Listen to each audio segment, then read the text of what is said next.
Hi, it's Steve. Today we'd like to show you how to change the bearings in your front load washer. It's a really easy job, but you will need a few tools. We'll start with a number 2 Phillips screwdriver, and if you have a 7mm nut driver, we'll use that as well. We'll also need a flat blade screwdriver. We'll need a pair of needle nose pliers, a pair of slip joint pliers, a pair of side cutters, as well as a pair of water pump pliers. We'll also need a ratchet, a short extension, and a 10mm socket. We'll need a ratchet, a short extension, and a 17mm socket. We'll also need either a 1/2 inch or a 13mm deep socket and a 12mm wrench. And lastly, we'll need a large hammer. Let me show you how we do it. Now, to do this repair, we will need to pull the washer out where we can access both the front and the rear of the machine. So we'll need to disconnect the inlet fill hoses, and as well we'll need to disconnect the power and then pull it out where we can work on it. Now they have the washer in a spot where we can work at both the front and the back. We'll begin by removing the main top. So we'll take them to 2 retaining screws at the back, and we'll just slide that top about 1 inch back from the console. Then we can lift it off and we'll set it outside. Now, depending on the model, there may be a single screw at the back of that console that secures it to the mounting bracket. If your model has that, we'll need to remove that next. We'll pull the soap drawer out, push in on the center tab at the back to release it, and take it out. And next we'll remove these 2 screws that secure that control panel to the mounting bracket. Now next we'll disconnect the wire harnesses to that control board. Most models will have 3 of these harnesses, so simply release the locking tab and separate the 2 halves of the harness. With those disconnected, we'll unhook them from the harness retainer, and then we're going to lift the top of that console away from the mounting bracket. There are some tabs across the back that secure that to it, so just lift up firmly on it. Once you have them released, you can slide it away from the slotted holes on the top of the front panel, and carefully pull the harnesses through that opening, and then we can set the console aside. Now next we'll open the door up. We'll remove the 2 screws for the door latch assembly. These screws are specific to that location, so keep them separate. And we'll take a flat blade screwdriver, and we're going to locate the spring on the bottom of that bellows clamp, and just carefully fit the screwdriver between the spring and the bellows, and just pry outward on it, and then remove the band clamp. We'll set that aside, and then peel that bellows away from the front panel, and then just tuck it inside the opening on the front panel. Now next, we'll open the door on the bottom, and just pull that out and set it aside. Now, there's bound to be some water in that pump, so we can take this drain hose, unclip it, and with the container we're just going to pull that plug out of the end of it and drain any water that may be in the pump. Now once we've drained the water out, we'll remove this single screw at the bottom that secures that housing to the mounting bracket. Just pull that out, set it aside, and then you'll see a small screw at the bottom that secures the front panel to the base. We'll need to remove that as well. Well, next we'll remove the 4 or 5 screws across the top of the front panel. You can use either your Phillips screwdriver or your 7mm nut driver. And as you remove the last screw, we'll need to support that front panel, and just carefully tilt it forward, and then lift it away from the tabs on the base. And we'll set that aside. Now, depending on your model, you may have 1 or more hoses going into the top of the bellows, and you may also have a sensor attached to it as well. The next step will be to remove those. The sensor will just push out of the opening. The hoses will need to have the clamp removed first, so simply depress the clamp, slide it up onto the hose, and then pull it off of the fittings. And if you need to, we'll mark those hoses so that we keep them straight when we go to reassemble. Now if the hoses are on there fairly tight, just take a flat blade screwdriver, go in that gap between the fitting and the rubber, loosen it a bit, and then pull it off. Now to make this job easier, we will be removing the counterweights, both the lower and upper counterweights. So using the 10mm socket with an extension and a ratchet, we'll remove the mounting bolts. Then carefully lift that counterweight off the tub and set it aside. Now we'll also need to remove the wire harness to the heating element. So unplug the wires from the terminals on the element. We'll also need to remove that grounding nut, and that's a 10mm nut.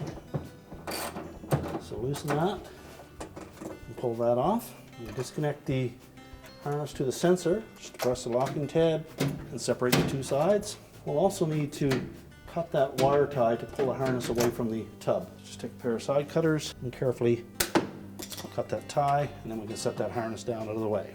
Now next we'll remove the upper counterweight. Again, it's held in place with 10mm bolts. So we'll loosen those and just push down on the tub to access the ones in the center.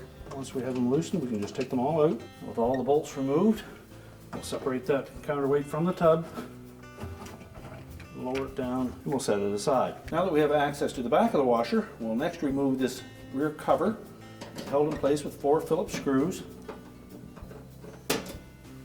Now there are also tabs on the top and bottom of that access panel that tuck into a little slot on the cabinet. So we'll begin by lifting straight up on that panel, release the bottom tabs, and then drop it down from the top, and we can set that aside. Now with the back cover removed, we now have access to the rotor. Before we remove that, we're going to disconnect these wire harness ties that attach it to the back of the tub. So just remove the Phillips screws. There's also a little metal clamp right next to the connector. We'll need to remove that as well. Now to remove the rotor, we'll need our 17mm socket and our ratchet. And maybe on there fairly tight, so if you can hold that rotor with one hand and turn the ratchet, or have somebody hold the tub to keep it from turning. Remove that bolt, but retain it for future use.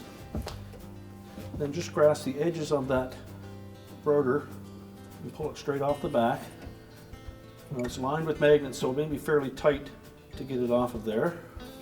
And once we remove that, we'll set it aside. Next, we'll remove the stator that is attached to the back of the tub with 6 10mm bolts.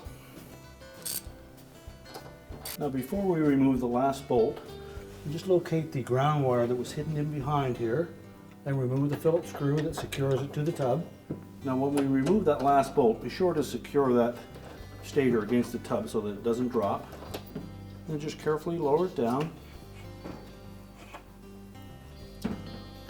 And then we can remove the 2 wire harnesses attached to the bottom. There's a locking tab on each of them.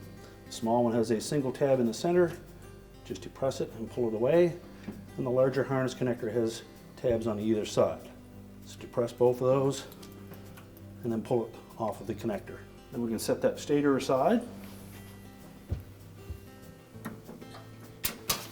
We'll just tuck that harness out of the way for now.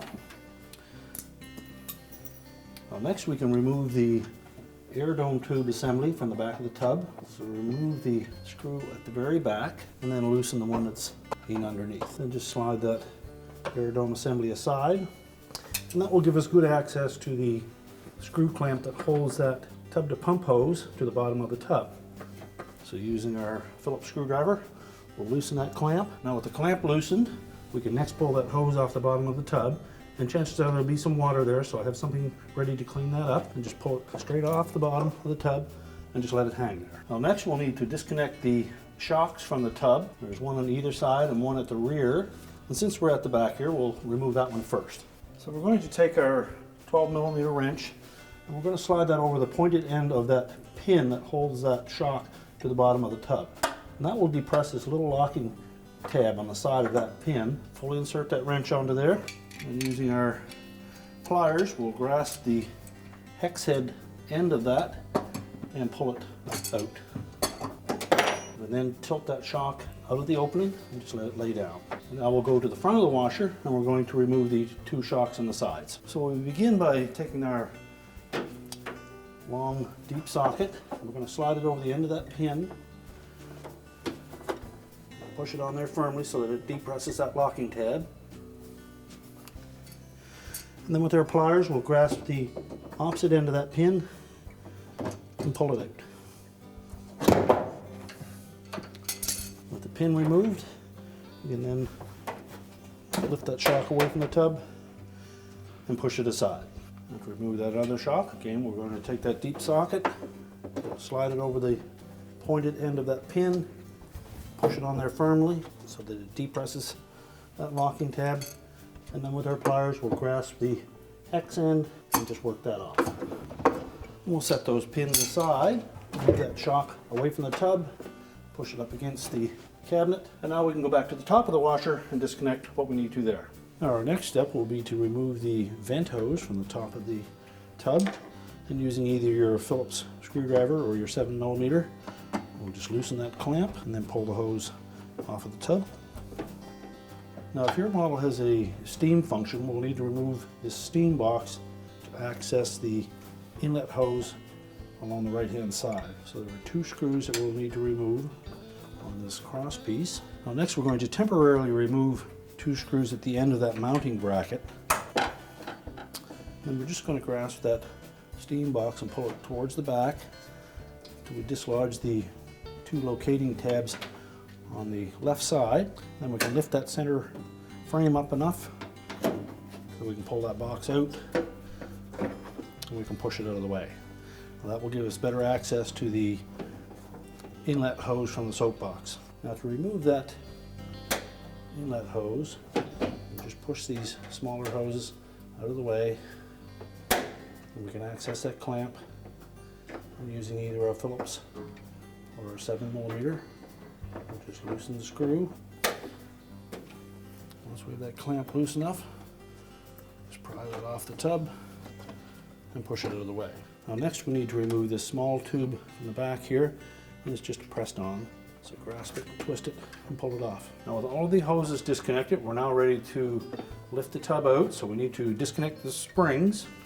And these are held in place with a little clip to prevent that spring from falling out. So just pry those open, one on either side, using a flat blade screwdriver. And then we're just going to grasp the coil part of that spring, lift up on the whole tub assembly, and just carefully lower it down. We can unhook the spring from the side of the tub.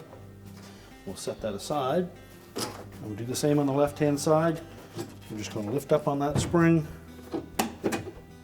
disengage it from the cabinet, unhook the spring from the tub and set it aside. Now we'll lift that whole tub assembly out of the washer. It is fairly heavy, so if you have somebody to give you a hand, it will be a good time.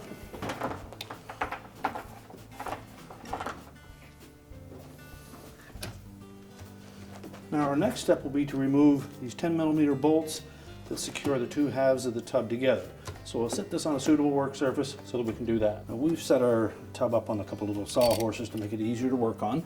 So we'll next remove these 10mm bolts.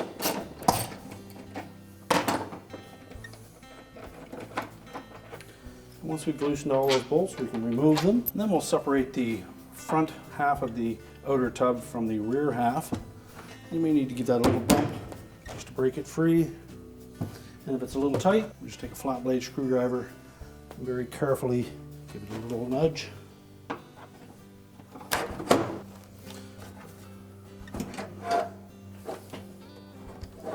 And carefully pull it out so we don't damage the heating element. And have a look at the front half of that tub. Make sure there's no signs of heavy scraping or any place where it may have worn thin, and if so, you'll need to replace that. Well, next we need to pull the inner basket out of the outer tub. And if it's loose enough, you should be able to just lift it straight out.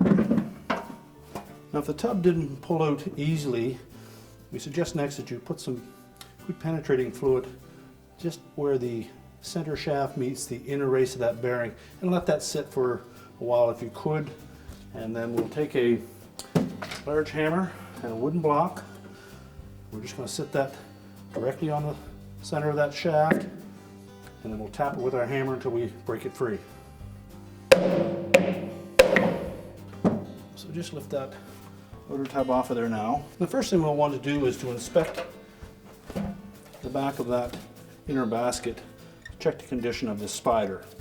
And if it's showing corrosion or if it's cracked, it will need to be replaced. If it's still in good shape, we'll next need to make sure that the surfaces where the bearings will fit are nice and clean. So take a really fine emery cloth and just clean that up and remove any rust that may be in that area. Now, unless you have a bearing removal tool, the best method to get these bearings out is to knock them out with either a brass drift, or if you only have a steel one, you just want to make sure that we get it on the outer race of that bearing if possible. And then we're going to give it a rap with our hammer and just rotate in 3 different positions all the way around until we get it knocked out. Now before we can knock that front bearing out, we'll need to remove the seal. So just take a flat blade screwdriver, go in under the edge, and pry that out and discard that. Then we'll flip that tub over and we'll knock the front bearing out from behind. Now to remove that front bearing, we'll do the same thing as we did with the rear. We're going to take our punch, position it on the outer race of the bearing if possible, and then we'll go around in 3 different spots and tap it with our hammer.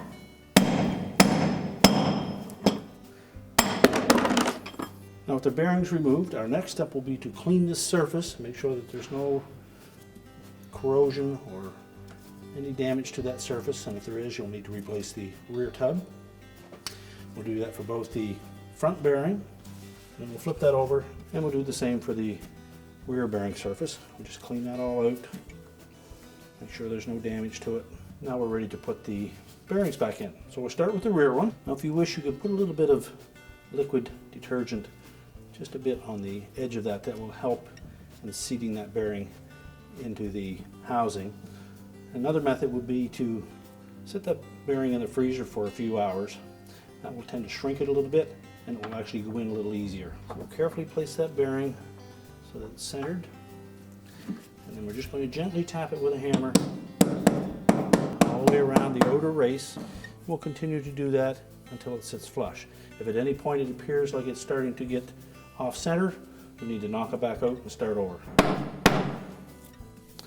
And we need to make sure that that's flush with this outer surface. We're just going to take our punch, just make sure that we have the bearing nice and flush all the way around.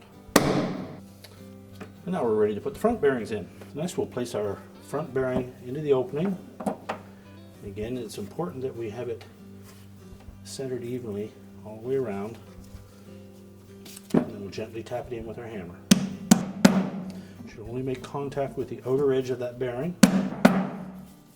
Once we're in flush with the outer tub, we'll need to use our punch and continue making sure that we just contact the outer edge of the bearing.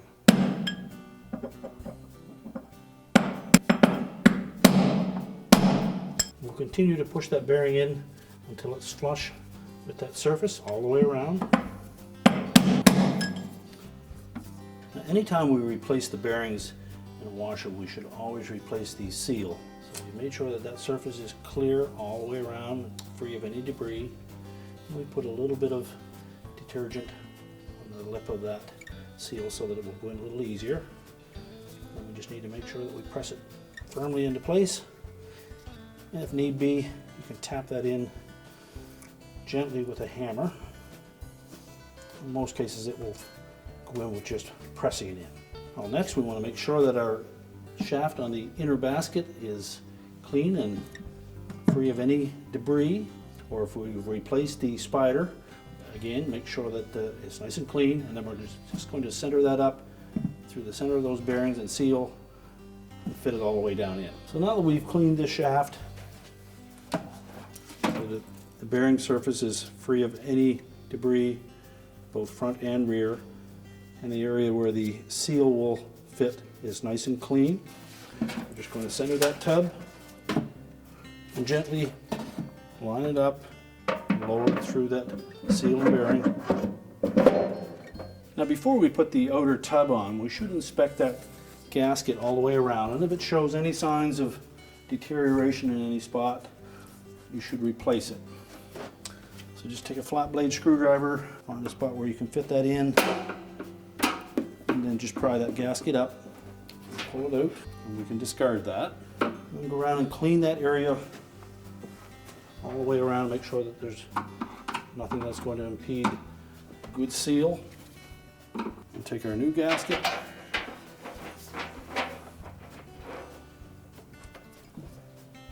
and just lay it in the groove.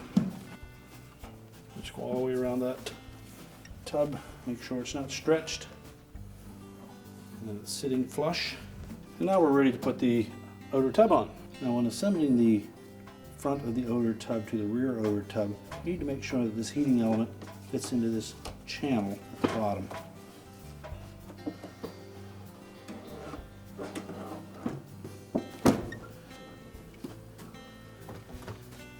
And then ensure that all the locating tabs and bolt holes line up, and then we can begin to put the bolts in. You just make sure that when we're tightening these bolts that we don't over tighten them. They are just going into a plastic body. Make sure they're all snugged up. And now we can get ready to put that tub back in the washer. So we're going to carefully lift that tub into the cabinet. Then we're going to take our suspension springs and we'll hook them onto the side of the tub first. Now on the left hand side, we'll hook from front to back. And we're going to lift that whole tub with the spring. We'll lift it up far enough that we can hook that spring into the clip on the side. Then we'll just pivot around that little locking piece, slide that into position, and press it in tight. Next we'll do the same for the opposite side. And on the right hand side we will be pulling the spring in from the back towards the front. Again, we're just going to lift up the whole tub with the spring, set it into the hook, position the locking tab, and lock it in place. Now next we can go about putting the hoses back on. We'll start at the top. And again, if your model had the steam function on it, we'll need to push that steam box out of the way so that we can get access to that hose on the top. First we want to ensure that the check valve is seated in the top of the tub. Just fit it into that opening. Then we suggest that you put just a little bit of liquid detergent along the inside lip of that hose. That makes it fit over the tub a little easier. So then we'll just lower that hose down onto the tub. And we need to make sure that the clamp is loose enough first. So it's always a good idea just to take a few extra turns on that before you put it down onto the tub. And then ensure that we have it firmly seated on that inlet to the tub. And then we can go ahead and tighten it up. Now that we have the hose lined up properly, we can go ahead and tighten that screw clamp. Make sure it's on good and snug. Well, next we'll install that small tube onto the nipple from the top of the tub. Again, that's just a friction fit, so just press it down into place. Now once we've got that done, again, if you have a model with the steam function on it, we'll need to reposition that steam box. So line up the tabs on the left hand side with the slotted openings. Push it right to the rear first. Line it up and press it forward to lock it in place. Now next we'll need to line up that hook on the right hand side of that steam box so that it's hooked over top of the cross member, and pull that into position and then install the two retaining screws at the back. These are the two shorter screws, and then position that steam box and install the two screws down through the support bracket. Now next we'll install the vent hose on the top of the tub, and again we want to make sure that the valve is seated into the top of the tub, and you can put a little bit of dish detergent on the inner surface of that hose to make it a little easier to install. So position that hose so that the little notch lines up with the larger rib on the top, and then tighten the clamp. Now next we're ready to put the counterweights on at the front. So we'll start by putting the lower counterweight on first. So make sure it's pressed firmly up against the tub before you install the bolts. And once we have the bottom one in place, we can put the top one on.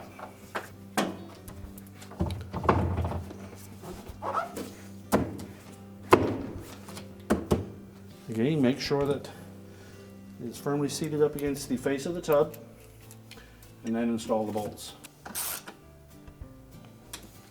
And once we have those tightened securely, we can next reinstall the hoses to the top of the door boot.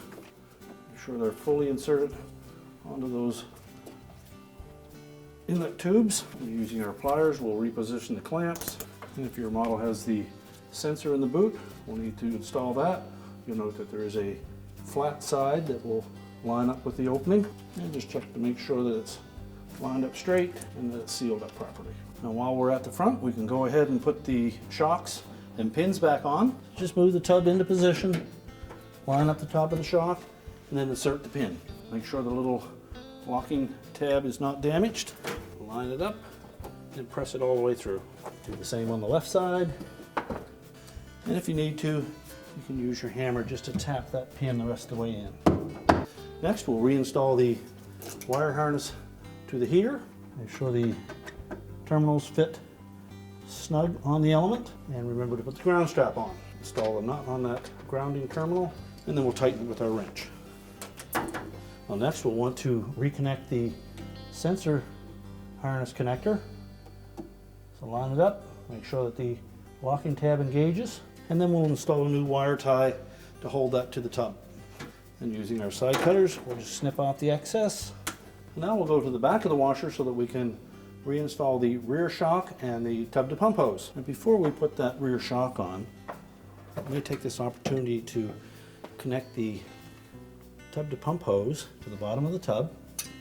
And again, we'll want to put a little bit of liquid dish detergent on the inner surface of that hose. That will make it fit on the tub a little easier.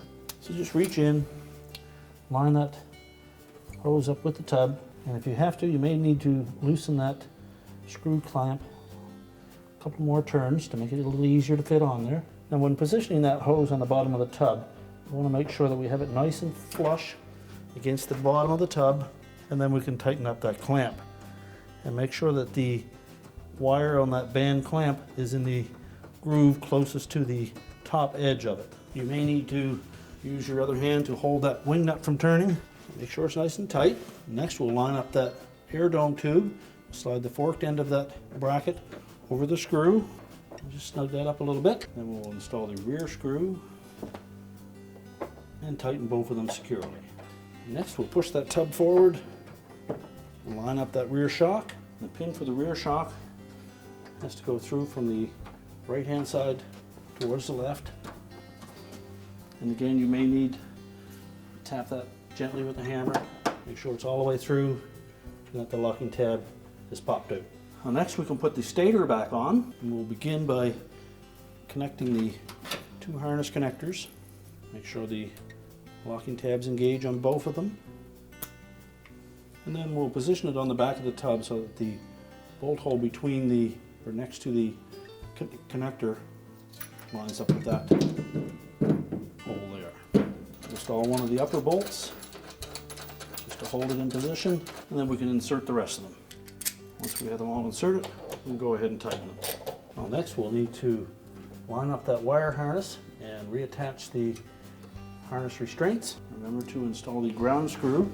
Be sure to use the machine thread screw for the ground screw. That fits into the little metal insert on the tub. And then the metal shield at the end of the harness. And make sure the wire is not pinched underneath that. Well, next we can go ahead and put the rotor on. So we're going to line the splines up on the center of that rotor with the shaft. Now before we install the bolt, first just check the threads and make sure that they're not damaged. And then we need to put a little bit of thread locker on those threads. It's preferable to use the blue type semi-permanent thread locker. Just put a little bead of that on that bolt and thread it into the shaft. And next we'll tighten that with our 17mm socket, and you may need to have somebody hold that rotor while you tighten that bolt. It needs to be nice and snug. And now we can go ahead and put the back panel on. So locate the long tabs on the back panel, whether they're on the bottom or the top, and insert those into the slots first. And then if need be, just flex that panel slightly and engage the two shorter ones. And then install the 4 screws. And now we can go to the front of the machine again. Now next we can put the console back on. So we'll start by fitting the wire harnesses through that opening. And then we'll line up those tabs on the bottom with the slots on the top of the front panel. Make sure that's sitting flush. And then we can grasp that top of the console and snap it onto the mounting bracket. Make sure all those locking tabs engage. Then next we'll put the 2 screws in by the soapbox. Now with those screws secure, we can then put the soapbox back in. Line up the tracks on both sides. Next we'll install the screw that secures that console to the mounting bracket if your model has one. We'll reattach the wire harnesses. Make sure that the locking tabs engage, and then slide them into the harness retainers. Now we're ready to put the top panel back on. We're going to lay that about an inch from the console. Make sure it lays flat. Push it forward to lock it into those little stubs, and then install the 2 retaining screws at the back.